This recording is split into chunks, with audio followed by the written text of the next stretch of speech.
십자가에 대해서 말씀을 볼까 합니다. 십자가는 첼라부거든. 첼라는 차대, 라메드, 베이트. 그러면 십자가는 정확히 어디에 세워져야 되죠? 마음. 거기가 골고다 언덕이에요. 골고다라는 말은 굴골레트는 뭐냐면 그 은혜를 보답하는 거예요. 그러면 십자가가 내 안에 썼단 말은 나의 자아와 생각들이 죽었다는 거예요. 그래야 주님의 은혜의 말씀이 있을 때 그것을 보답할 수 있는 거예요. 그걸 골고다, 굴골레트 이렇게 주는 거예요. 그럼 차대라는 게 뭐냐면 차대는 나무의 나무. 나무가 톱으로 베서 죽으면 엎어지죠. 땅에. 그렇죠? 그런데 그걸 세우면 하늘을 향해 있죠. 이건 무슨 말이냐면 진리의 기둥이 뚜렷이 세워지는 걸 차대라고 그러거든요. 그럼 그 차대는 뭐냐면 그 선악을 알게 하는 나무와 생명나무를 얘기한단 말이에요. 에츠, 단 하나의 나무. 그러면 선악과 없는 여러분 생명나무가 어디 있어요? 선악과 먹고 내 생각이 죽으면 오늘도 생명나무로 또한 성경 66권을 증거하는 참으로 생명과일로 살아가는 거예요. 그게 차대란 말이죠. 그 다음에 라메드라는 것은 엘로힘이 갖고 있거든요. 엘이라는 단수의 하나님은 뭐하냐면 끊임없이 우리들에게 진리를 배우고 익혀주는 존재예요. 그러니까 그리스도께서 우리에게 말씀을 깨우쳐주지 않으면 단 한 사람도 알 수 없다라는 거예요.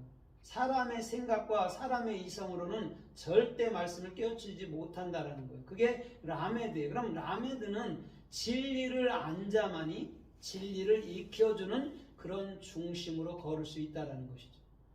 그래서 베이트라는 우리 마음 안에 정확히 십자가 나무라는 오늘도 그 생명나무가 뚜렷이 세워져야 된다고 말하는 것이 오늘 십자가를 지고 나를 쫓으라 라고 얘기해 주는 거예요. 그러면 여기서 나라는 것은 누구를 말할까요? 십자가를 지고 나를 쫓으라고 그러거든요. 예수께서. 그 나는 누구죠? 나를 쫓으라 그러잖아요. 십자가 지고. 나가 누구예요? 그리스도예요. 그리스도. 그 예수가 아니라 그리스도란 말이에요. 십자가를 진다는 의미는 뭐냐면 네 자신을 십자가로 넘겨버려. 너는 안 돼. 이런 말이에요. 그걸 정확히 한 자는 그리스도로 살 수 있다라는 얘기를 해주는 거예요. 그러면 오늘 이 십자가가 또 성경에서 또 성서에서 어떻게 말씀하나 우리가 좀 살펴보도록 하겠습니다. 마태복음 10장 38절에 보면 이렇게 말해요. 누구든지 자기 십자가를 지고 나를 따르지 않는 자도 내게는 합당치 않다라고 얘기해 줘요. 내가 정확히 십자가에서 내 옛사람이나 옛생각이 죽은 줄 모르면 오늘 주님 앞에 주님 뜻에 절대 합당하지 않는다라는 거예요. 막연하게 예수가 십자가 져서 내 죄를 대속해서 그것까지만 알면요, 그건 십자가의 반쪽도 안 돼요. 그러면 어떻게 십자가를 알아야 되냐면 예수께서 십자가 졌을 때 내가 같이 그 십자가를 진 거예요. 그러니까 죽었다라는 거예요. 거기서 그걸 명확히 아는 것이 십자가라는 첼라브라는 거죠. 그걸 어디로부터? 마음으로부터서 알아야 된다라는 거예요. 그럼 우리가 그 이스라엘에 있는 예루살렘에 있는 골고다까지 갈 필요가 뭐가 있냐고. 내 마음속이 골고다고 내 마음속이 십자가 나무고 내 마음속이 생명나무인데 주님은 그것을 원하는 거예요. 그래서 주님은 처음부터 우리 마음판에 계셨었고 마음판에서 여호와께서 조화의 시작 곧 잠언서 8장에서 말씀처럼 창조사역이 일어났는데 그 창조사역은 하늘의 영의 말씀을 우리 마음 가운데 떨어뜨려서 우리 마음 가운데서부터 완벽하게 알아서 그것을 해석할 수 있는 은혜를 주시는 거예요. 그걸 성령이라고 얘기해 주는 거예요. 은사로 주어지는 성령은 그거는요 절대 말씀을 깨우치진 않아요. 바깥에 거 그냥 병자 놔두고 하는 건 있어요. 분명히 있어요. 은사로 주어지는. 근데 그것은 우리가 말씀을 깨우치는 참된 우리 마음 안에 영의 성령은 아니라는 거예요. 그게 은사로 주어졌기 때문에 바깥에 있는 거라는 거죠. 주님은 바깥에 있는 거에 열광하는 것을 기뻐하지 않아요. 그것을 진리로 내가 알아서 그 진리를 참으로 참된 말씀 안에서 내 자신이 넘어가고 온전히 그리스도로 복음 안에 사는 것을 주님은 원하시고 기뻐한다는 거죠. 그래서 십자가를 정확히 모르면 주님께 합당한 자는 아니에요. 십자가 노래는 마야고 십자가 암기는 마야도 그게 정확히 내가 그 십자가에 죽은 것을 모르면 그 십자가는 절대 합당하지 않은 거라고 주님은 말씀하고 있다는 것이죠. 그래서 마태복음 16장 24절에도 뭐라고 그래요? 누구든지 나를 따라오려거든 자기를 부인하고 자기 십자가를 지고 나를 따를 것이라고 분명히 얘기해주고 있어요. 부인이라는 게 뭐냐면 나라는 거는 완벽하게 거절된다라는 거예요. 나가 거절이 안 되면 모든 매사에 하는 일들이 다 내가 있다 그러는 거예요. 내가 칭찬을 받기를 원한다고. 근데 내가 부인되면 절대적으로 내가 했단 말이 나올 수가 없어요. 왜? 그리스도께서 하신 거니까 그렇다라는 거죠. 그게 정확히 나를 부인하고 나를 십자가를 진다는 의미라는 것이죠. 그런 자들이 주님을 따를 수 있는, 주님으로 살 수 있는 그런 은혜와 축복이 주께로부터 정확히 증거되는 역사와 또한 그런 은혜를 베풀어 주는 거예요.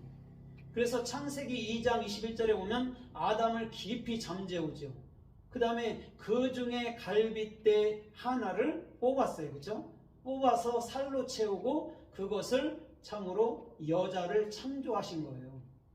그 갈빗뼈가 뭐냐면 첼라란 말이에요. 똑같단 말이에요. 십자가란 말이에요. 그래서 예수님께서는 마태복음 27장에서도 그 창으로 옆구리를 찔렀을 때에 물과 피가 쏟아진 거예요. 그 말을 하는 거예요. 그 갈빗대로 우리를 만들었단 말이에요. 선악의 그 나무. 그래서 그 선악의 그 나무로 살로 채웠다는 게 뭐냐면 복음으로 그를 만들었다라는 거죠. 복음으로 입혔다라는 거예요. 그랬더니 그게 여자야, 하와야, 생명이야, 그게 교회야 이렇게 얘기해 준단 말입니다. 그럼 우리는 누구한테서 나온 거죠? 그리스도 안에서 나온 거예요. 우리는요. 그냥 세워진 게 아니란 말이에요. 그리스도의 정확히 죽음으로 잠잤다는 게 죽었다는 게 죽음으로 말미암아 십자가의 죽음으로 말미암아 우리 교회가 탄생됐다라고 우리 주님은 정확히 복음으로 말씀하고 있다라는 거죠. 그게 지금 첼라브라는 십자가라는 것이죠. 그러면 예수 없이 우리가 어떻게 그리스도가 되냐고, 우리가 육체가 없이 무슨 예수님을 믿게 되냐고, 그 말이라고요. 우리의 육체가 예수하고 우리의 영이 그리스도란 말이에요. 그래서 육체의 모든 것은 십자가에 거절해버리고 오늘 영에 속한 모든 것은 우리는 아멘으로 화답할 수 있는 그런 존재, 그것이 곧 신부이기도 하고 교회이기도 하고 성도이기도 하는 것이죠. 그걸 창세기 1장 17절에 보면 하나님의 모양과 형상대로 주어진 만들어진 자칼과 네케오바라는 것이죠. 자칼은 기억하다, 씨를 주는 자, 또 네케오바, 그것을 정확히 소망으로 받아들인 자. 그러니까 자칼과 네케오바는 그거는요 한 몸이에요. 한 몸, 한 생각, 한 마음, 한 떡, 한 생명이란 말이에요. 그리스도하고. 그러니까 우리의 근본은 그리스도란 말이에요. 우리의 근본은 영이니까. 육체는 허상이라니까요. 육체를 입고 이 땅에 왔잖아요. 예수님도 육체를 입고 이 땅에 왔단 말이에요. 허상으로. 그래서 자기 자신을 십자가에서 스스로 죽은 거예요. 부정한 자가 돼서. 스스로. 그래서 레이기서는 뭐라 그러죠? 들에서 찢겨 죽은 거는 부정하니 그거를 만지는 자는 부정하리라 이렇게 얘기해 준 거예요. 우리는요 예수와 함께 죽는 거예요. 부정함은. 그죠? 예수께서 그래서 우리의 모든 걸 쌓아갖고 죽을 때 예수가 나를 위해 죽었을 때 얼마나 아팠나이로 가면 안 되고 그게 내가 죽었다 이거를 정확히 고백할 줄 알아야 되는 거예요.